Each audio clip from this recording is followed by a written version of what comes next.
if I had the money, leave meeting. leave meeting. But if I had the money right now, I'd buy an Airbnb like house in Orlando, 100%. Oh, Mm-hmm. Because like so many parks that people like go and stay at, and so many people don't want to stay at a hotel and they just like want their own place to stay, and like prices are actually relatively cheap right now in Orlando for housing. So like it's kind of the play. I'm looking into it for sure. you know, only, you know, $500,000 for a shack. Dude, it's like 200,000 right now for like a 5-bedroom house. And I'm like, That's dude, not bad. dude, in That's- Wisconsin, it's like a 3-bedroom, 2-bath house is like 500. Airbnbs are really the place to be. Yeah, I feel like Like, with there's a lot such of good money. like, yeah. Plus you can like, Especially you in a can, good area. yeah, and like I could choose to go stay in my Airbnb for free whenever I want. So it's like, Right. it's a pretty nice spot, but I don't know. And the best part is you always leave one room that's locked up, and that's your room. Mm-hmm. The Facts. Airbnbs that I've been to, they would have half the building blocked off by doors and shit with locks and whatnot, and then the rest of it completely open. Yeah. Hmm. But that was all over San Francisco. So yeah, because we stayed with this one couple that lived there, and both of them were absolutely hilarious. But the kitchen and everything downstairs was completely locked. So, and you only had the other to go to the front door, then a living area, and then to go upstairs to the 2 rooms. I wouldn't care. Like, we went to an Airbnb in Myrtle Beach just a few months ago. Me and my girlfriend did. And we actually became friends with the Airbnb like owner guy that we were like renting from for the weekend. Yeah. And we were like talking to him and everything. We were like talking about cryptocurrency and like getting into Airbnbs. But where we were staying, it was like fucking tall skyscraper. It wasn't really a skyscraper, but it was like a tall ass building with a whole bunch of rooms. But all of them, like half of the hotel was like actual hotel. And then the other half was nothing but Airbnb. So all of the rooms were different. So basically you just like buy a little pod inside of the hotel and you rent it out, and it's like, it's on the beach too. Like, you walk outside and you're on the beach. And he was talking about like selling it and stuff. And I was like, I might have to buy from you. Dude, that's but I haven't talked to him since then. I've never even. Those exist. Like, there like, was at least over 100 rooms on one side that wasn't the hotel, and it was straight Airbnbs that you decorate yourself. All of them were different, and all of them had different owners. Yeah, I was gonna say, I know a guy, and he talks to people that own like privately owned apartment buildings, Mm-hmm. and he'll go in there and he will rent it out and then be like, I'm gonna sublease this. And he'll get I've known somebody to do that. And he would sublease hundreds of fucking apartments. You know what I mean? And it's a big chunk of money he's not getting, but it's money he's getting without having to do shit. Like, he doesn't worry about maintenance or anything. Like, the apartment handles everything. Like, dude, that's one of the things I'm thinking about doing with 5 to 9 is literally having a crypto coin that all of our members could invest in, and then we could take that money and buy different real estate properties, and then we could pay out disbursement to the people who invested. Like, think if we did like Airbnbs, like what if we got an apartment complex that like literally the money that came in from the tenants went back to the people who invested in the coin. I'm like, there's so many cool things that you can do with crypto nowadays, and like, yeah, dude, I remember like, when I brought up the subject and you were like, that's fucking genius. And I was like, yeah, let's fucking do it. I love how you always say that you bring it up to me when I bring it up to you first. Actually, I brought it up in the group chat. Do you want me to go bring up the message? I have it screenshotted. 2 geniuses. No, the problem is Dan and I both think like the same exact way, and like we'll both have the same idea and like say it to each other at the same time. It's happened like probably 10 times. Oh yeah. I mean, better than not having the idea at all. Not having it. That's Great true. minds think alike. Isn't that what they say? That is what they say. That is what they say. I'm just trying to get this freaking. Oh man, Who's trying to get So, I have a question. What you got? So me and my girlfriend are wanting to move from West Virginia to North Carolina, right? Mhm. We were just gonna go straight buy a house, but things didn't just plan out the way that we wanted them to, like when it comes to financial wise, like just a few things happened. So we were like, okay. So I told her the plan of buying like a duplex with like 4 apartments, buying them, living in one of them, because right now we live in a house, so we would have to downgrade to an apartment again, live there. And then I was telling her like the logic behind it, because my girlfriend is not into crypto, she's not into any of that, she's just on the sideline chilling.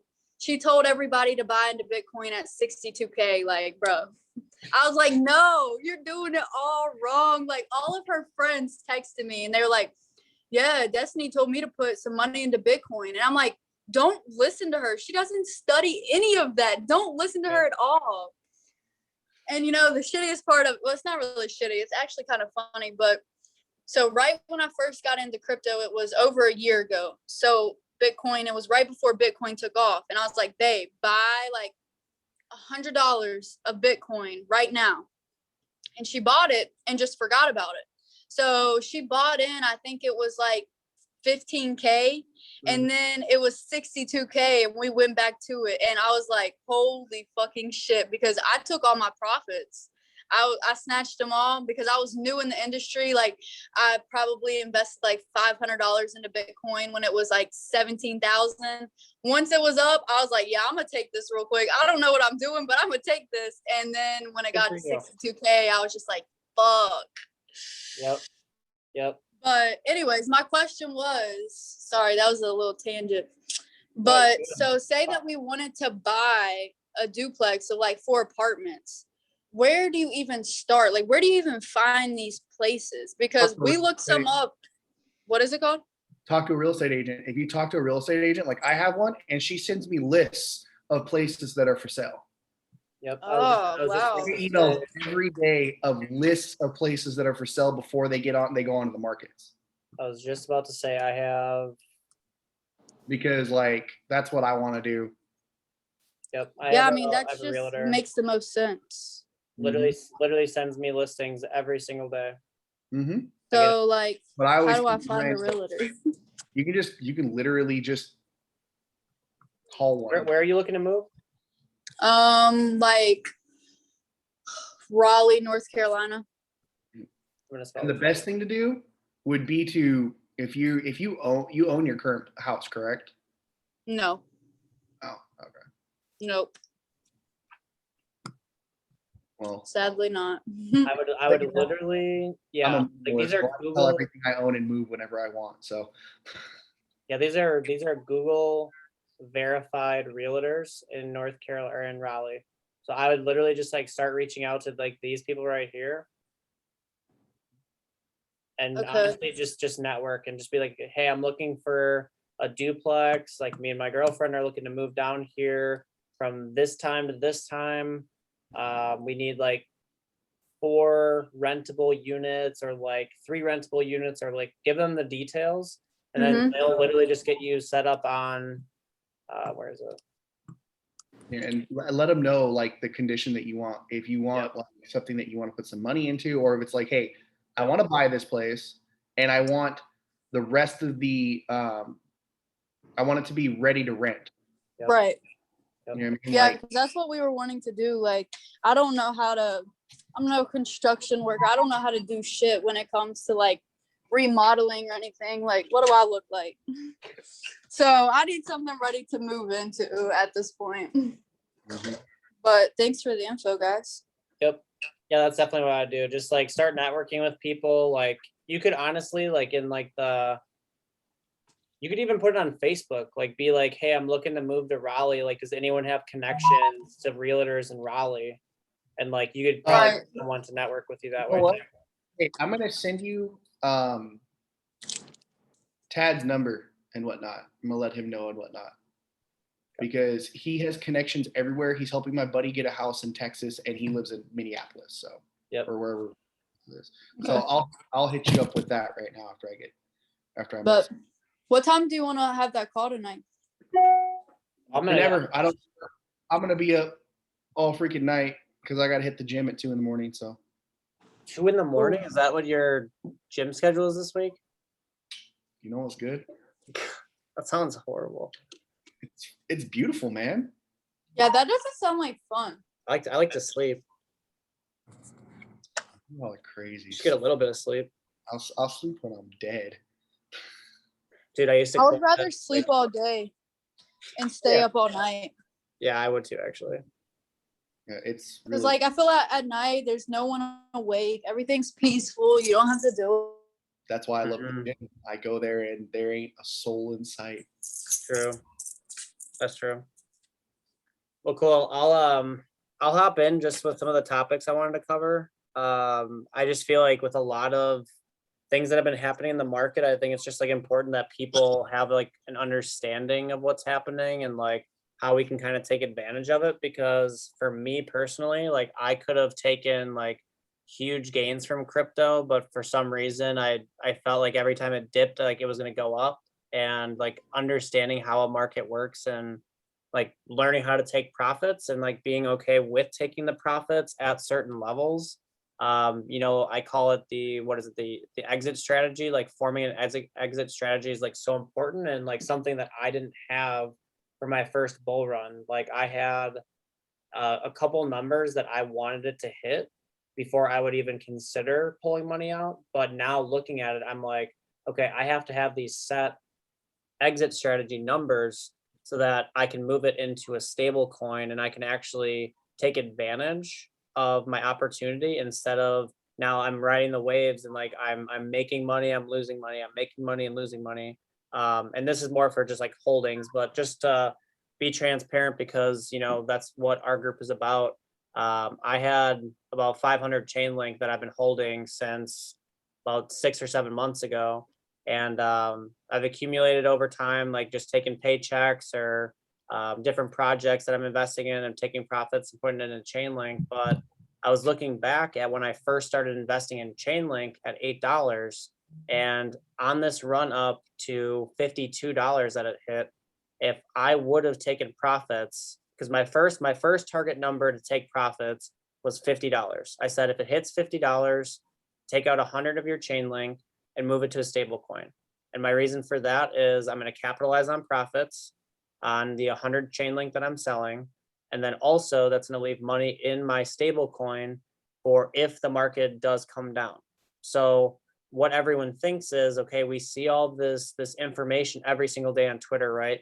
Chainlink's going to 1,000, Chainlink's going to 10,000, Chainlink is going to do this, Bitcoin's going to 100,000. So we have this fear that if we sell and take profits, that we're going to miss this huge bull run. That if we invested in Bitcoin at 10,000 and we would sell at 60, then everyone's sitting there saying, well, what happens if I pull the money out and it goes to 100,000? Well, what are we learning right now? What happens when you keep your money in and you don't sell and it drops?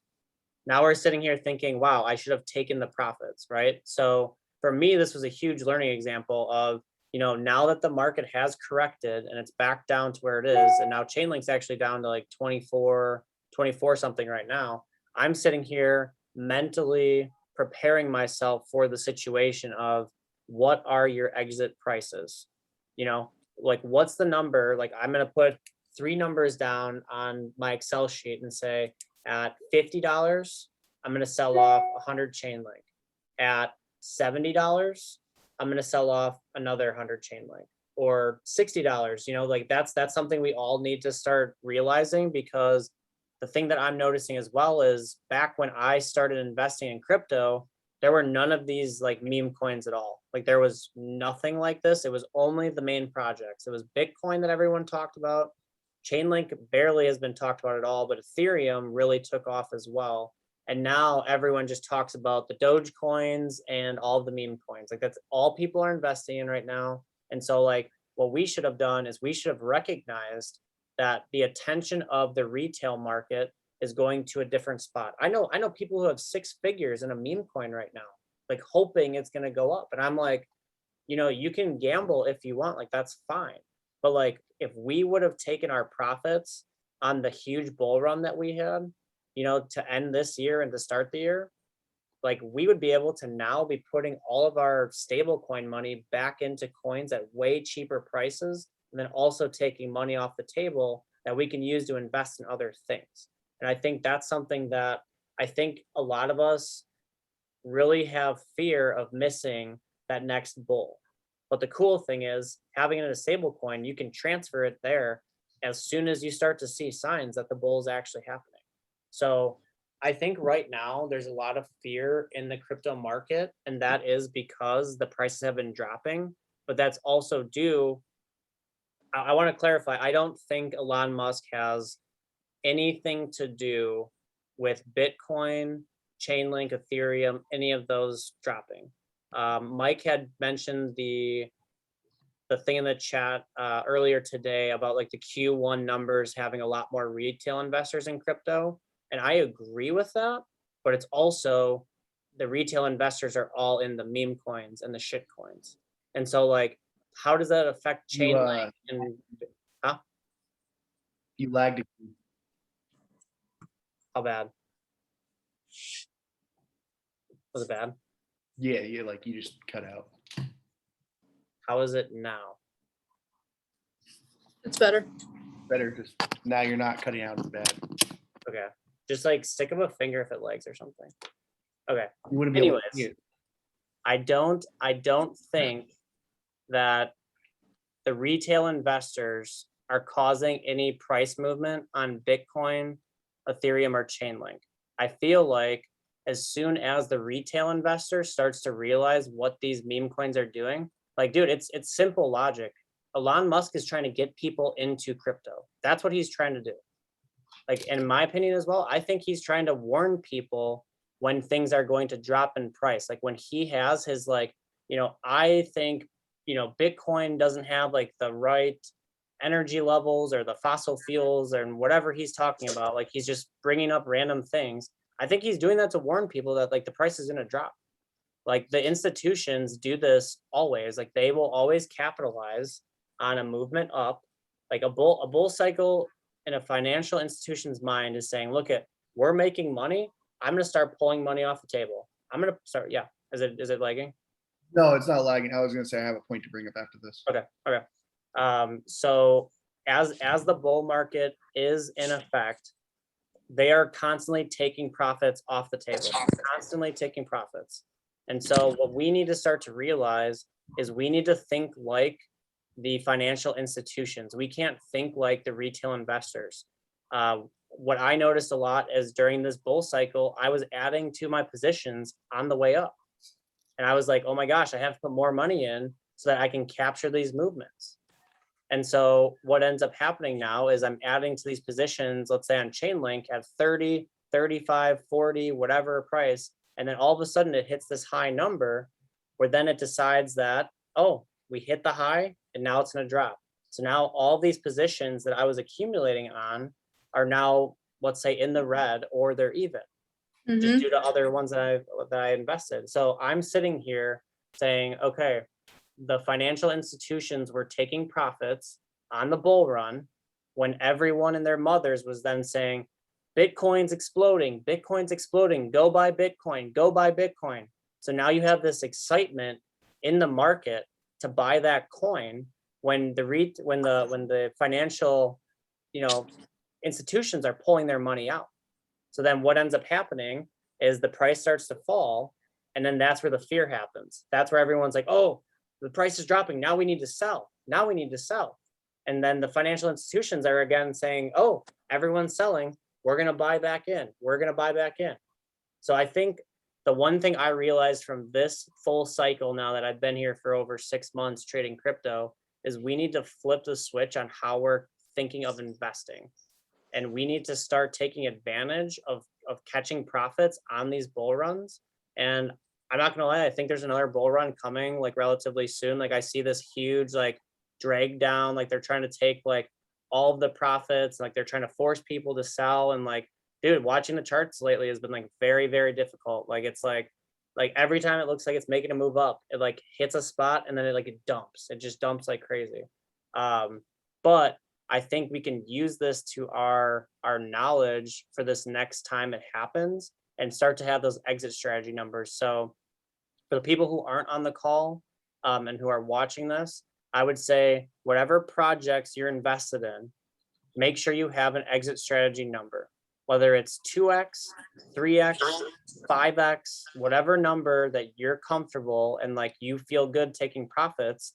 And it doesn't have to be a big number either. Like with Chainlink, right? Like if you got in at $30, for instance, have it be $50, have it be $40. You're still making profits and you're still able to take that out. And if Chainlink were to drop from 40 to 20 that next day, you can take all of those profits and put it back into a stable coin and move it back over. And now you just doubled your bag. If I would have taken my 500 Chainlink when it hit that top, moved it into a stable coin and waited until a couple weeks ago when it hit 15, I would have 1,800 Chainlink right now. Like that accumulation is insane. Like think of how people build wealth. Like that is how people build wealth. They trade how the financial institutions trade. Did it cut out? Yeah. Your words were just very choppy, saying financial 4 times. Okay. I need to get new Wi-Fi. Mm-hmm. You had a point. You had a point you wanted to make.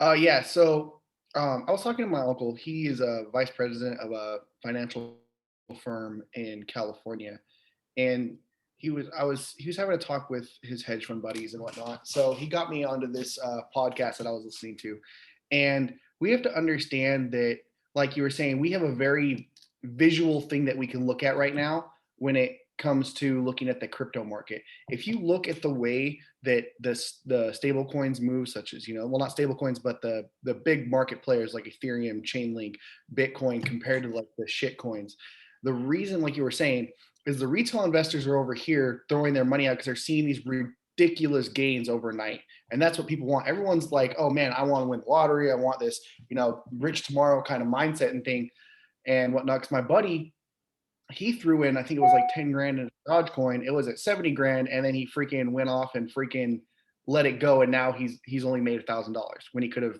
because he thought it was just going to keep going to the freaking moon.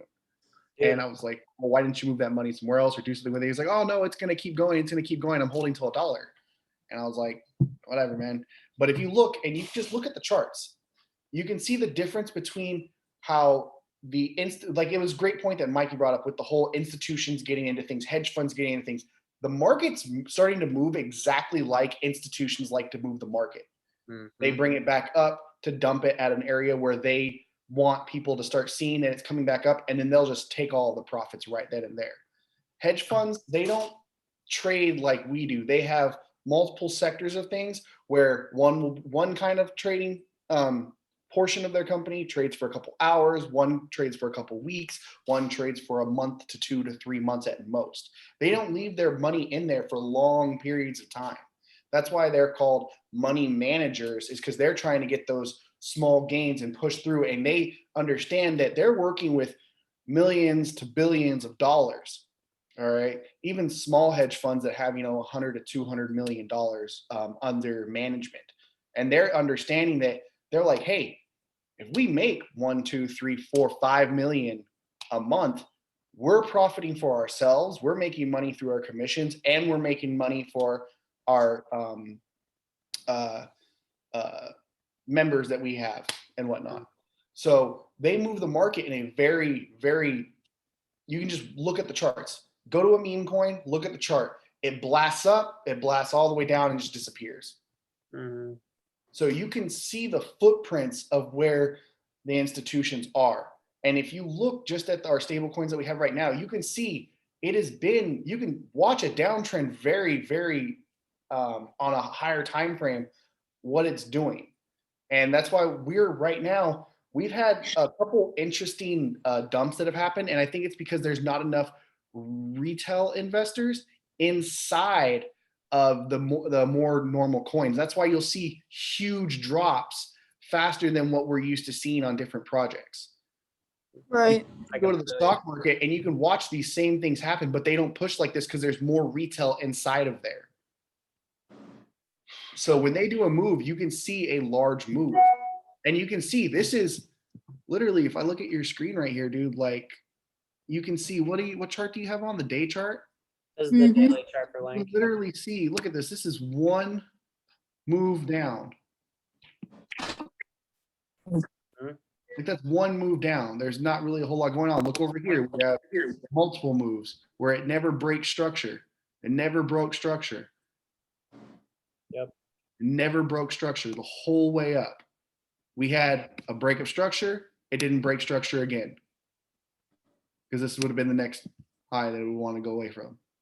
But I do feel like that Elon Musk, yeah, like what you said, Nathan, like that makes sense, like to bring people into the crypto world. But I feel like in a sense, he's doing it the wrong way because he's promoting the pump and dump when that's a good way. Yeah, sure, people will make money off of it, but if you don't know what you're doing, you're not going to capitalize off of it. So I feel like in a sense, he's manipulating the crypto market because like I've seen it with my own eyes. He'll tweet something and BTC will skyrocket. So, and I don't like the fact that like, I feel like one person has that much control over the market. And that's what like just is annoying.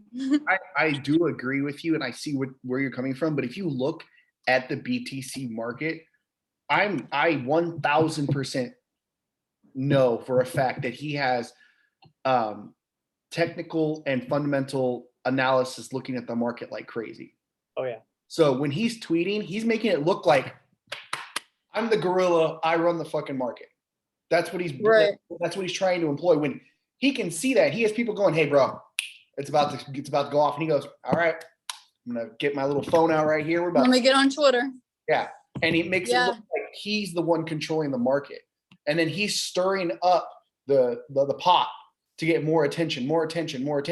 Because remember, whether you're getting good rep or bad rep, it's good marketing. As long as you're the main guy, you're the one being looked at. So now he looks like he's the top dog that knows what he's talking about. Right. Yeah, that makes sense. Can I say something? Yeah, go for it. You already know I'm about to open a rabbit hole, Daniel. The conspiracies.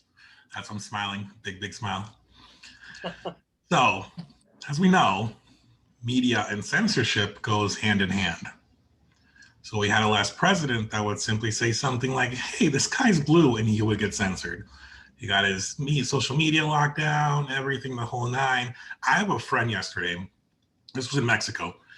His cousin posted shoes, like, "Hey, which one should I get?" Like a picture of his shoes. Like, should I get the black ones or the white ones? And he literally was like, had both on. And he said, "Bro, the black ones look like shit. Get the white ones." He got banned off of his Facebook for racism. So you're telling me that Elon could post freely all of this stuff that you could clearly see he's manipulating it and nobody's doing nothing. So yeah, Elon's my guy, don't get me wrong. But what I'm saying is just how you guys see smart money and everything, the whole nine, for a reason, he's not getting censored and he's not going to be censored for a reason. Yeah. Very true. And then I heard this like conspiracy theory, which made sense in the moment, but now looking back on it, it's like, not really. But so Elon was basically with Doge, he was just making everybody buy in, and it was his way of making poor people rich because, new people into the environment, they're buying at a stupid small price and all these idiots are dumping stupid amounts of money into it. And then you have all these dollars that are being printed off and, like the deflation with the DXY. So, I mean, in the moment that made sense to me because I was like, yeah, I do see it because like he's making people rich in the moment when it was going up and a lot of people are making money. But then when it just crashed, I mean, I don't know why people were surprised that it crashed. I don't know. I mean, it's the same thing with like this AMC stuff right now. Like it's the same thing with like, I know people like even in our group and like I was like, dude, you're up how much % on GameStop? I'm like, why aren't you selling? Right. Like, because it's going to keep going up. It can only go up for so long before it's going to fall. And then you're going to be at like break even or you're going to be in the red again. And you're going to be upset because you didn't take profits. Exactly. So be happy. Look at this. You don't get a better freaking move than this. Like I'm sorry. Like I remember I bought on freaking AMC when I was in another group and it was, I want to say $10, and it shot up, and it was like $20, $30, and I was like, well, I doubled my money. I'm out. Peace. 100%. Yeah. What happened, Nate? Remember the other couple weeks back, we were talking. You talked about Polygon or Matic, whatever the hell you want to call it. Yeah. I don't know how you get Matic from Polygon. Blows my mind. But if you go back to it, dude, remember what we were talking about? I was like, yeah, I put my money in, I doubled it, I took my money out. I was like, I was happy as a clam, dude.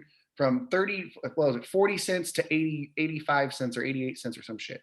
Yeah, I literally I was watching Polygon like right here, or it was like around this area right here. I was like in the 40s, and went up a little bit, and then it started to go down. And like I literally drew this line like around here, and I was like, okay, like I'm gonna put in a chunk, and I sold at 90. I think I sold it at 97.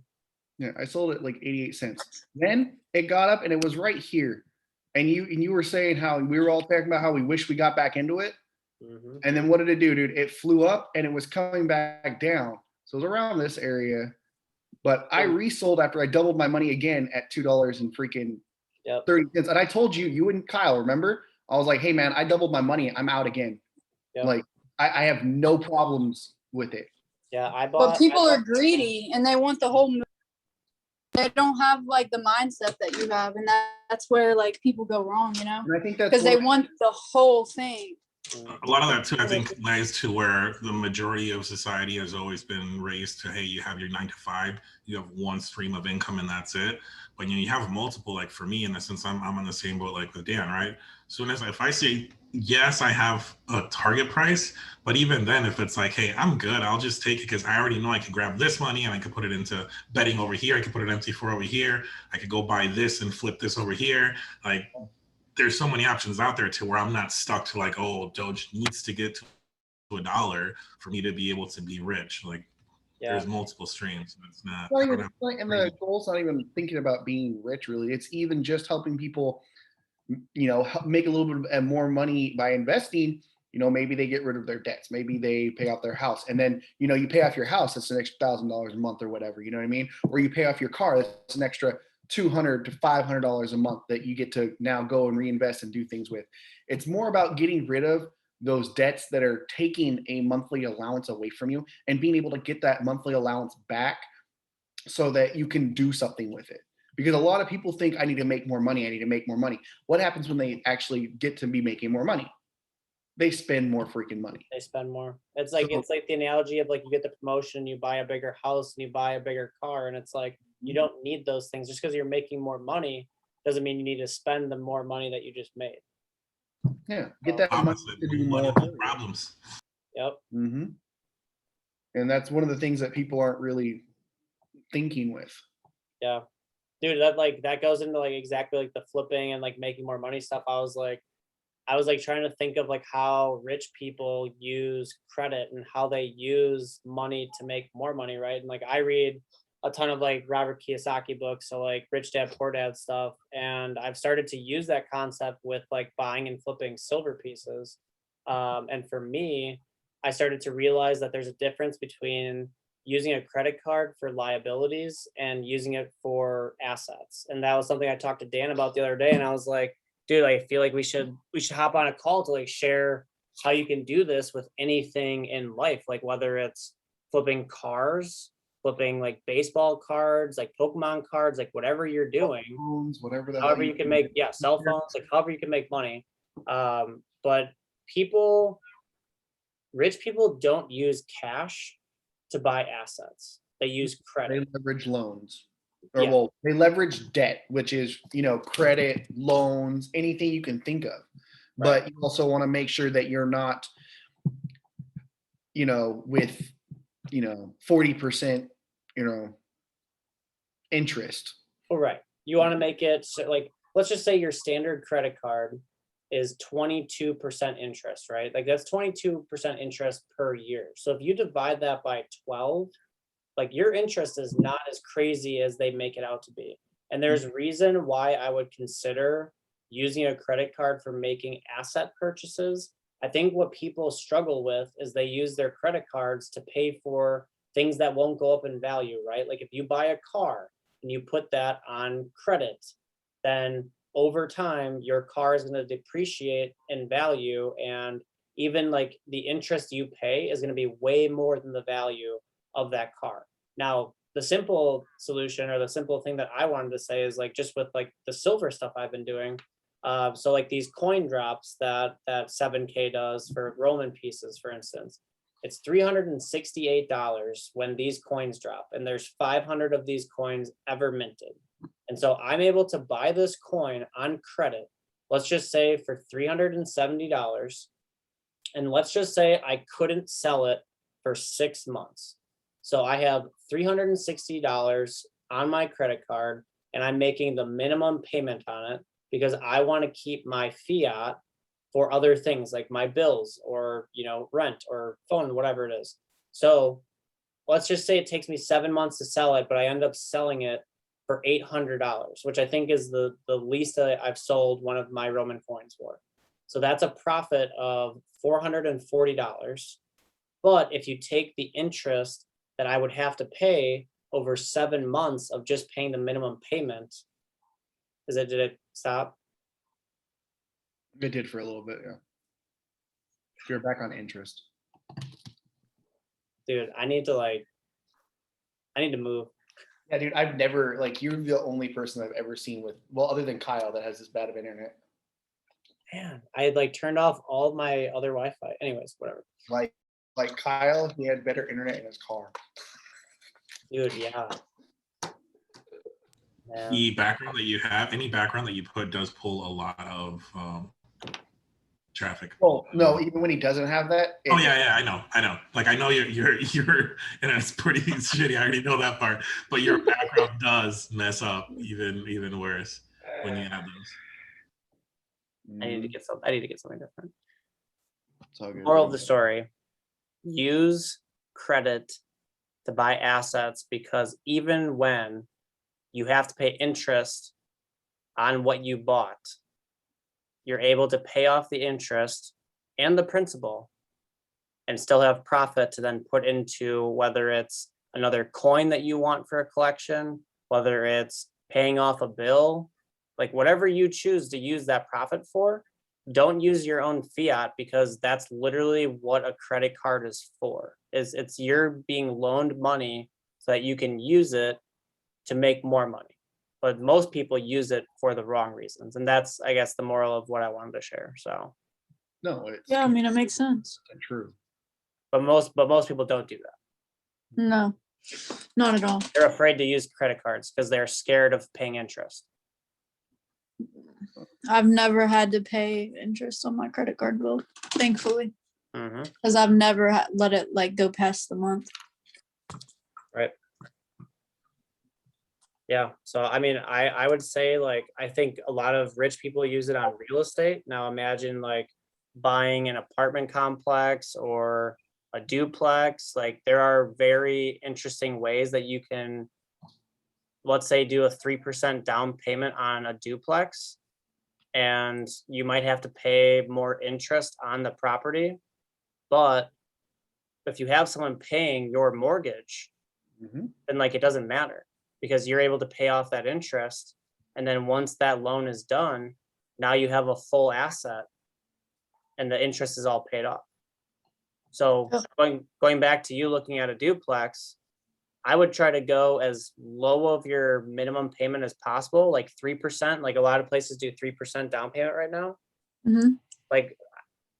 You can put 20% down. If you're buying a house where it's just you living in it, I would probably try to do 20% down, because that's a liability until it's all paid off. And then you have to make sure that the price of the house makes up for all the interest you paid plus your principal, which You also have to incorporate, if you're talking about a regular house, then yes. But if you're talking about something that's going to be a cash flowing asset, for example, if you do get a duplex, triplex, quadplex, sexplex, whatever the heck you're going for, right? I know you were talking about 4 rooms or some shit.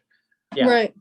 So if you're able to get that, and then you have it not only let's say you get that one with the however many rooms, let's say 4 rooms, and you're renting out all of them. You know what I mean? Or the 4 different places. This one's paying the mortgage. You know what I mean? This one's paying your insurance and everything else that you need on the place. And now you have a cash flowing one. This cash flowing one, you put money into invest because one, you have to have money to be able to pay anything that happens for like, water damages, anything crazy that goes on. Okay? And then you also invest some, and then this also can be paid towards the principal to pay it off faster. Because the faster you pay off that principal, guess what? You just added another cash flow. Right. All right. So, Oh my God, my mind. Yeah. Marry yourself a veteran. That's another good one too. Love you, honey. In case you watch this recording. Man, they're the best. Hey, just so we're in here promoting, I am single. Yeah, I know somebody who's a veteran, single. He could hook you up. So. Classic. Yeah, VA loans are amazing. If you could. Oh, they are. You just got to convince them that it's not for. Yeah, you have to wait. Like with ours right now, it's like it's dumb. I mean, we just learned that because we were like, all right, cool. Like we're gonna probably get a second one right now, and we'll figure out how to get that secondary one, which is easy too. But they're like, yeah, the house that we're in right now, we need to actually rent it long term. We can't weekend rental it or week rental it. And we bought this house for the purpose that when we wanted to move, we would leave it as income because it's highly rented for weeks because we live on a golf course and we're 25 minutes away from Disney. So it's like all the time. Thankfully, we're lucky too that both of our neighbors on each side and on the front are not weekenders or anything like that, and they're cool, so it's not crazy. But down the block and everything, there's always different people there. It's highly rented. The person that sold this house had 2 months already booked out when he sold it to us as it is. So it's like cool. And then we just learned that nope, we have to wait. Either we have to wait 2 years to be able to rent it that way, or it has to be rented. Or what you could do is not. This isn't advice. You can tell it to Nate because Nate will buy it from you. Well, there is that too. But just saying, like, so my mom's friend had my mom when she was getting ready to buy a house, and he couldn't rent his place. He would still have a piece of mail going there and had the water in his name. And he would rent it out to my mom, so my mom could. She later last year bought her house. Yeah. So there's always you can go through things if you really want it to happen. If anyone wants advice on that, you can hit me anytime for a free conversation. Yep. No. We still have to decide what we want to do. We didn't even have we had planned to stay here at least for 5 years, but there's 3 houses that sold on the block for at least 80,000 more. Like one was listed for 365. It went into a bidding war and it sold for 410. Dang. And we're like, so are we moving or what? Are you still thinking about Puerto Vallarta?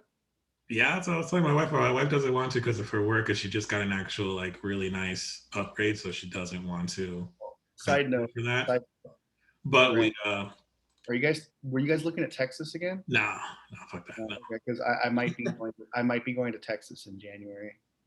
Let me know. My wife wants to. I was probably going to take my wife next weekend actually to get in and out for her birthday. We still don't know her now. I told her she wants in and out. It's her birthday. I was like, fuck, the flights are $150. Let's go on the flight, no hotel, just get there, eat it out, and come back. Who else does that? It's your birthday. Why not? YOLO.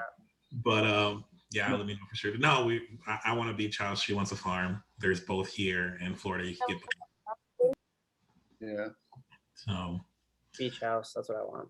Yeah, we went yesterday to St. Pete and it was just super chill there. Last 5 minutes, so that's what I want.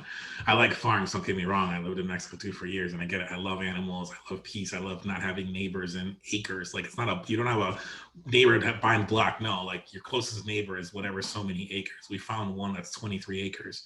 That's actually in our price range. That's 23 acres. So it's that's a drive to the closest neighbor. So it's that's cool. I like that. Don't get me wrong too. But the beach is the beach. Just the smell, the can't beat the beach. You just can't. You can't go wrong. But can't beat it. Well, I have to hop off to watch the Bucks, and I have to go get dinner. So they're both terrible decisions. Yeah, you got the Bucks, of course. Bucks tonight. That's Is Harden still out? questionable, of course. Everybody's questionable these games. You already know that. Right. Everybody's questionable until the next minute. And every game has been starting like 10 minutes late as it is. Yeah. They're playing it right now. But just like there's smart money, there's another name to it. And it's the same situation. And since we're mafia controls, well, there's bets. And right now there is no money shown. And actually on all bets, it dropped. In the morning, it was Bucks plus 100 and it was Nets minus 150. And then they just took it off. It was off. You could only bet on the spread, and the spread was PK, non-available. So it's not even a spread, and they were both equal. And they've been doing that all day. So they've been messing with people, and like it's one. Some tipsters are saying 8%, some are saying 3%, like both ways. So it's the money is not right now leaning on either side. So Who knows? Yeah, I thought when Harden went down game 1, I was like, oh shit, like Bucks should be able to win this game. And like the third and fourth quarter, they looked like crap. Like they looked horrible. Yeah, I'm my money's waiting right now for the second half. For the second half in the fourth quarter. That's what I'm waiting for. Yeah. I think when they come back to Milwaukee, I think they win game 3, whether they lose tonight or not. But I don't know. When they lost game 1, I was like, oh, you lost Harden and you still couldn't beat him. I was like, yep, you're screwed. That's in 4. So. Yeah. But all right, guys, I'm gonna hop off. Good seeing you guys, and